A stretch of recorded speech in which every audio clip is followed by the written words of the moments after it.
Oui, bonjour chers internautes. Nous sommes aujourd'hui au champ, dans une plantation de haricots, comme vous pouvez observer. Regardez.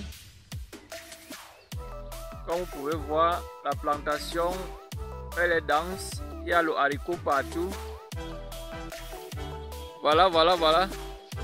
Nous sommes à Bouddha, donc dans la plantation d'un jeune maraîcher. Je vais donc lui laisser le soin de se présenter et de nous expliquer comment il procède pour cultiver ce que nous voyons derrière nous.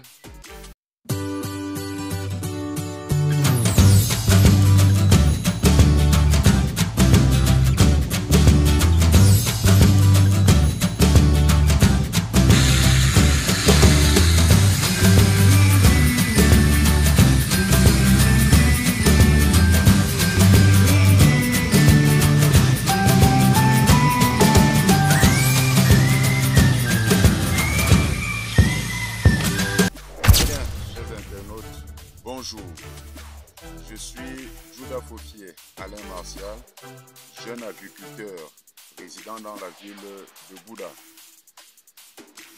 Nous sommes ici dans une plantation où pour cette saison, nous avons choisi de faire dans la culture du haricot. Oui, monsieur Judah, est-ce que tu peux nous expliquer comment se passe la culture du haricot grimpant? Bien évidemment. La culture du haricot grimpant. Chez moi, je commence d'abord par préparer le sol. Et la préparation du sol pour la semis commence exactement au mois de février. Avec d'abord le maïs. Et après avoir récolté le maïs, nous nous mettons une fois de plus au travail pour nettoyer le sol, nettoyer la parcelle où nous décidons faire la culture de notre haricot. Et dans la préparation du sol, on procède dans un premier temps au désherbage. Après avoir désherbé le sol, nous avons des herbicides qui nous permettent ici de faire un nettoyage total à 100% pour ici favoriser la culture, pour ici favoriser, je voudrais dire, la croissance de nos plantes une fois lorsque les graines seront mises en terre. Ok, donc merci beaucoup. Vous avez parlé donc du nettoyage du sol. Est-ce que vous pouvez nous parler de l'espacement? Sans souci. Comme espacement, c'est-à-dire parlant du volet espacement, le haricot est une culture qui ne demande pas trop l'espacement. Ceci aussi en fonction de la variété choisie. Puisque ici nous sommes en train de faire dans le haricot rampant, la logique voudrait que partout que nous mettions 2 à 3 grains, voire maximum 4 grains de haricot au sol. Et l'écart entre 2 trous de semis ne doit pas déborder 20 cm sur le sens de la longueur et 10 cm sur le sens de la largeur de notre sion. Donc, merci beaucoup pour cette réponse. Maintenant, concernant l'entretien, est-ce que tu peux nous expliquer comment tu procèdes pour entretenir vos cultures? Quand je parle de l'entretien, je vois l'arrosage, je vois le désherbage et aussi peut-être le tutorage. Donc, expliquez un peu pour que les uns et les autres puissent savoir comment vous procédez pour entretenir vos cultures. Très bien. Merci mon cher. La question, je la trouve ici à 3 volets. Vous avez d'abord dans un premier temps parlé de l'arrosage. Le principal moyen ici pour l'arrosage des plantes en cette saison, c'est la pluie. La pluie. C'est la pluie. Dieu nous a fait donc de ces moyens-là et puis on l'exploite fondamentalement. Oui. Deuxième moyen pour le désherbage et l'engraissage des plantes. Pendant le désherbage du sol, je Je l'ai tantôt dit, nous utilisons ici les herbicides, les fongicides à action lente pour nettoyer le sol. En le faisant principalement, nous augmentons un demi-verre d'urée par pulvérisateur, Oui. ce qui favorise ici la plante en croissance et ralentit également le processus de la poussée d'herbe. D'accord. Merci beaucoup. Pour le tuteur de nos plantes, nous exploitons bien évidemment les tiges de maïs qui ont été mises au sol au mois de mars. Donc dès que nous récoltons le maïs, par exemple, quand je prends ce pied de plante, vous constatez que le tuteur principal jusqu'ici reste la tige de maïs que nous avons récoltée. Oui. Nous la coupons au milieu ou un peu vers les 3 tiers, les 2 tiers de la plante.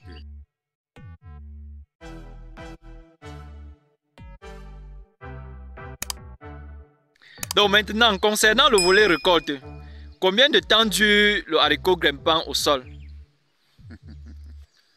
Très belle question. Le haricot grimpant, il se récolte ici en fonction de la date de semis. Pour les uns et les autres, je dois donc rappeler que le haricot rampant doit être mis au sol au mois d'août. À partir du 5 août jusqu'à la fin du mois, jusqu'au 30 août, nous devons déjà mettre notre haricot rampant au sol. Ceci pour maximiser le nombre de grains ou de gousses que nous pouvons avoir par tige ou par pied de haricot. Mais l'idéal voudrait que cela soit mis au sol au plus tard le 20 août. Après cette date-là, le haricot qui n'est pas rampant, c'est celui-là qui est conseillé. Et lorsque le haricot est mis au sol à la date requise, c'est-à-dire entre le 5 et le 20 août, nous pouvons engraisser la plante. Après l'avoir engraissée, on doit compter 90 à 95 jours, soit une équivalence de 3 mois à 3 mois et demi en fonction de la date de semis pour la récolte de notre haricot. Voilà. Et maintenant, Monsieur Judah, est-ce que tu peux nous dire quelle quantité de haricots tu as semé donc sur cet espace et combien de seaux tu présages avoir à la fin de ta culture? Sur les 1800 mètres carrés de terre que j'ai labouré, que nous avons labouré pour cette saison, nous sommes allés à 2 seaux de haricots en fonction de l'espacement qui a été donné, c'est-à-dire 20 cm dans le sens de la longueur et 10 cm dans le sens de la largeur, ce qui s'appelle déjà une culture à haute densité. Donc nous sommes à 2 seaux d'haricots pour une superficie d'environ 1800 mètres carrés.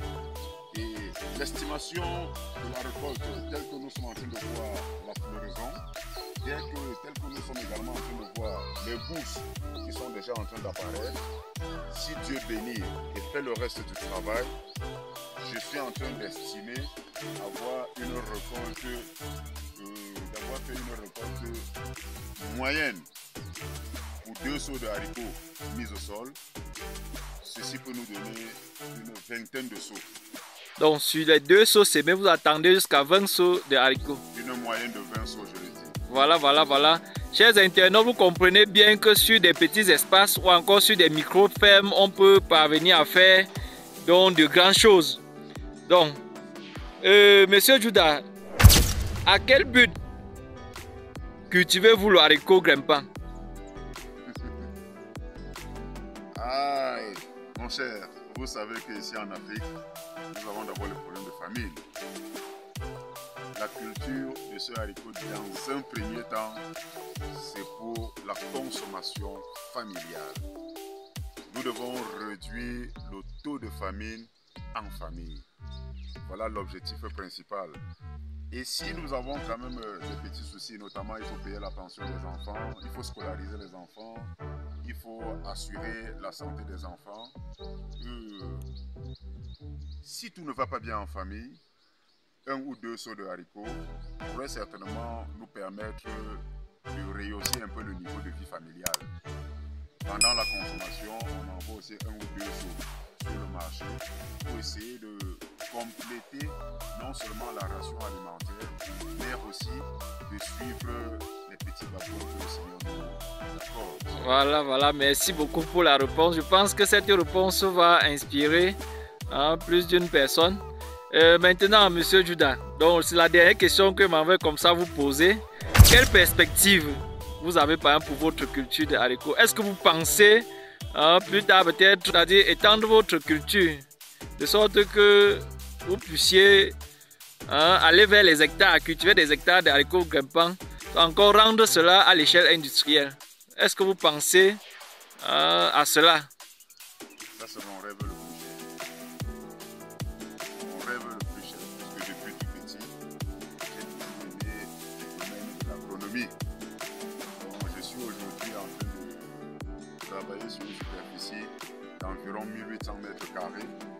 L'idéal pour moi, et mon rêve le plus grand, c'est qu'à la saison prochaine, si le Seigneur peut me donner une parcelle un peu plus grande que celle-ci, alors je pourrais aller même dans l'ordre de 1,5 voire 2 hectares pour essayer d'intensifier et de mettre à pied d'œuvre ces différentes cultures, que ce soit le maïs, que ce soit le haricot, que ce soit une bananeraie, bref, tout ce qui peut nourrir son homme.